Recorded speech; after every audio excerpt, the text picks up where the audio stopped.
আল্লাহ মনে হয় শোনেন নাই, শুনছে নাকি আল্লাহ ঘুমেছিল? না, আমার আল্লাহ বলেন লা তাখুযুহু সিনাতুন ওয়ালা নাওম। আমি আল্লাহ ঘুমাই না, এমনকি আমার ঘুম অথবা জীবনী তন্দ্রাও আমাকে আল্লাহ স্পর্শ করতে পারে না। সুবহানাল্লাহ।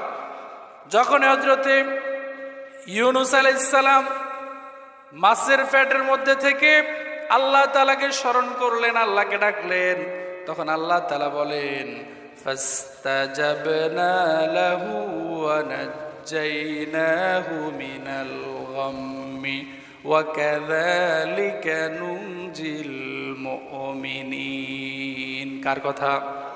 আল্লাহ বলেন যখন ইউনূস আলাইহিস সালাম মাছের পেটের মধ্যে থেকে আমি আল্লাহর উপরে ভরসা করলেন, আমি আল্লাহকে ডাক দিলেন, তখন আমি আল্লাহ তাআলা ডাকে সাড়া দিলাম।